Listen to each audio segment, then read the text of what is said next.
ഉയർന്നു പോയവരൊക്കെ സഹായിക്കാറുണ്ടോ വല്ല ചാൻസിനും വിളിച്ചിട്ട് കുണ്ടപ്പക്രൂവിനെ പോലത്തെവരൊക്കെ? ക്രൂ ഇടയ്ക്ക് ഒരു വർക്കുകളൊക്കെ തന്നിട്ടുണ്ടായിരുന്നു. ഇടയ്ക്കൊക്കെ സ്റ്റേജ് പ്രോഗ്രാമിൽ അത്ഭുതദ്വീപിൻ്റെ ഒരു സെറ്റപ്പ് വരും, ഞങ്ങളെ വിളിക്കും, ഡാൻസ് ചെയ്യിപ്പിക്കും ഒക്കെ ചെയ്യാറുണ്ട്. പിന്നെ അവർക്ക് അവരുടേതായ ഒരു ലിമിറ്റേഷൻസ് ഉണ്ടല്ലോ, അതാണ്. ഇനി എന്താണ് ഒരു ആഗ്രഹമൊക്കെ ഉള്ളത്? ഇനിയിപ്പോൾ ആഗ്രഹം എന്ന് പറയുന്നത് സമൂഹത്തിന് വേണ്ടി എന്തെങ്കിലുമൊക്കെ ചെയ്യുക. എന്നെ കഴിയുന്ന, എന്തെങ്കിലും ദൈവം അനുഗ്രഹിച്ച് എന്തെങ്കിലും ഒരു കഴിവ് ഉണ്ടെങ്കിൽ അത് സമൂഹത്തിന് വേണ്ടി പ്രയോജനപ്പെടുത്താൻ നിങ്ങളെപ്പോലുള്ള സാറന്മാർ മറ്റുള്ളവരും വിചാരിച്ച് പറ്റുമെങ്കിൽ സമൂഹത്തിലേക്ക് വരാൻ, അല്ലെങ്കിൽ ഈ കലാഫീൽഡിലേക്ക് നമുക്ക് ഏത് ഫീൽഡിൽ വരുമെന്ന് പറയാൻ പറ്റില്ല. ഇപ്പം സച്ചിൻ ടെണ്ടുൽക്കറിൻ്റെ കാര്യം പറഞ്ഞാണ്, അത് അത്രയും ഇതായിട്ടല്ല ഞാൻ പറഞ്ഞത്, ഫീൽഡിൻ്റെ ഇതാണ് പറഞ്ഞത്.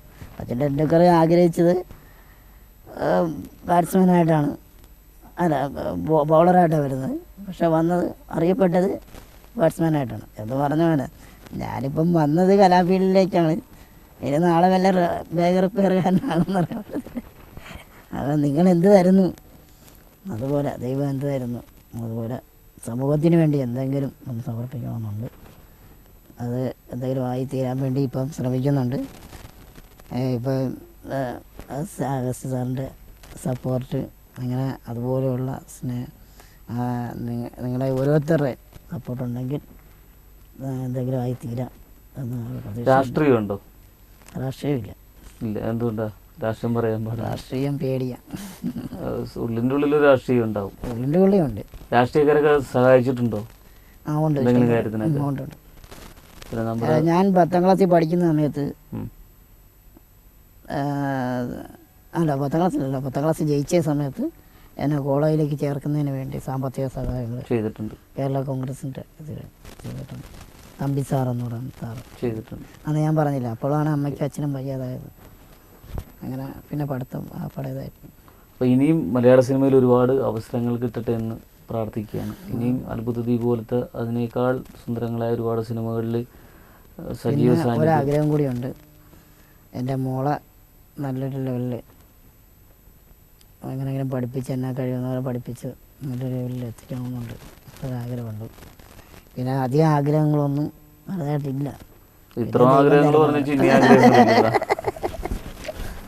അല്ല, ഞാൻ ആഗ്രഹിക്കാത്തതുകൊണ്ടാണ് സത്യം പറഞ്ഞാൽ കൂടുതലും ഞാനിങ്ങനെ ഇച്ചിരി കൂടി ഒതുങ്ങിപ്പോയെന്ന് എനിക്ക് തോന്നുന്നുണ്ട്. കാരണം നമ്മൾ ആഗ്രഹിക്കുമ്പോഴാണ് റിസ്ക് എടുക്കുന്നത് കൂടുതലും. പക്ഷേ നമുക്ക് റിസ്ക് എടുക്കാനുള്ള ഇത് റിസ്കിൽ തന്നെ ഇപ്പം ജീവിത ബുദ്ധിമുട്ടുകളിൽ തന്നെയാണ് കൂടുതലും ഞാൻ പിന്നോക്കം പോയത്. എന്നിരുന്നാൽ തന്നെ ഇച്ചിരി കൂടി റിസ്ക് എടുക്കാമായിരുന്നു എന്ന് എനിക്ക് പലപ്പോഴും തോന്നിയിട്ടുണ്ട്. കാരണം ഇപ്പം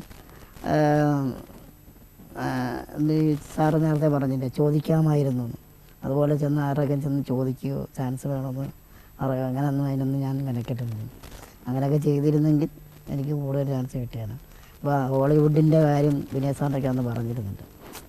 അപ്പോൾ സാറിന് ഷൂട്ടിങ് ഇടക്കാലമായപ്പോഴാണ് സാറ് അറിയുന്നത് ഹോളിവുഡിലേക്ക് എനിക്ക് സെലക്ഷൻ്റെ കാര്യം സാറ് തന്നെ അപ്പോഴറിയുന്നു. അങ്ങനെ എനിക്ക് വേറൊരു വേഷം കൂടി സാറ് തന്നായിരുന്നു.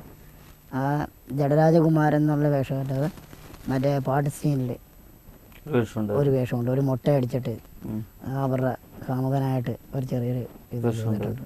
അത് ആ പാട്ട് സീൻ ഫുള്ള് കവർ ചെയ്തതാണ് സാർ. എന്നിട്ട് പോലും എനിക്ക് ആ വേഷം ക്രിയേറ്റ് ചെയ്ത് ചെയ്യുക. ഒരുപാട് കാര്യങ്ങളൊക്കെ വിനയൻ സാർ അത് ഞാനത് തന്നിട്ടുണ്ട്. അപ്പം ഞാനത് ഇച്ചിരി കൂടി ഒന്ന് റിസ്ക് എടുത്താലേ ആ ഹോളിവുഡിൻ്റെ കാര്യം നേരത്തെ പറഞ്ഞിരുന്നെങ്കിൽ ആദ്യം തന്നെ ആ രാജകൊട്ടാരത്തിൽ എനിക്ക് നല്ലൊരു നേരെ തിരിച്ചാവും. അതൊക്കെ കേട്ടപ്പോൾ ഇവൻ ഹോളിവുഡിൽ രക്ഷപ്പെടും, അല്ലാത്ത രക്ഷപ്പെടാത്ത ആർക്കെങ്കിലും ഒക്കെ ആ റോൾ കൊടുത്തേക്കാന്ന് പുള്ളി വിചാരിക്കാൻ. ഏതായാലും ഒരുപാട് സന്തോഷം. നമ്മുടെ സ്റ്റുഡിയോയിലൊക്കെ വന്ന് അറുമുഖൻ്റെ ഒരുപാട് വിശേഷങ്ങൾ പറഞ്ഞു. ഇനിയും ഒരുപാട് അവസരങ്ങളൊക്കെ മലയാള സിനിമ കിട്ടട്ടെ എന്ന് പ്രാർത്ഥിക്കണം. അതുപോലെ തന്നെ ഇതര ഭാഷകളിലെല്ലാം തന്നെ ഇന്ത്യയിൽ അറിയപ്പെടുന്നൊരു കലാകാരനായിട്ട് ദൈവം അനുഗ്രഹിക്കട്ടെ എന്ന് പ്രാർത്ഥിക്കുകയാണ്.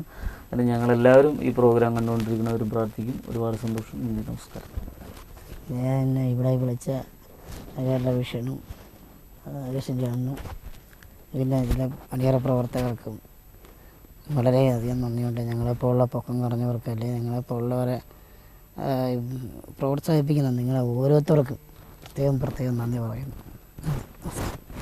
ജനിച്ച കാലം മുതൽ ഒരുപാട് ദാരിദ്ര്യം അനുഭവിച്ച് ചെറുപ്പകാലത്ത് തന്നെ പഠിച്ചുകൊണ്ടിരിക്കുമ്പോൾ അച്ഛനും അമ്മയും നഷ്ടപ്പെട്ട് പകച്ചു നിൽക്കുന്ന ഒരു ബാലനായിരുന്നു അറുമുഖൻ. നാം അദ്ദേഹത്തിൻ്റെ 2 എപ്പിസോഡുകളുണ്ട്. നമുക്കെല്ലാവർക്കും വേദന തോന്നിക്കുന്ന ഒരുപാട് നിമിഷങ്ങളായിരുന്നു ഈ 2 എപ്പിസോഡുകളും. അങ്ങനെയുള്ള അറുമുഖൻ മലയാള സിനിമാ രംഗത്തെ വിനയൻ സംവിധാനം ചെയ്ത അത്ഭുത ദ്വീപ് എന്ന സിനിമയിലൂടെ ലോകം അറിയപ്പെടുന്ന ഒരു കലാകാരനായി വളർന്നു. ദൈവത്തിൻ്റെ സാന്നിധ്യം അദ്ദേഹത്തെ കൂടെ എപ്പോഴുമുണ്ട്.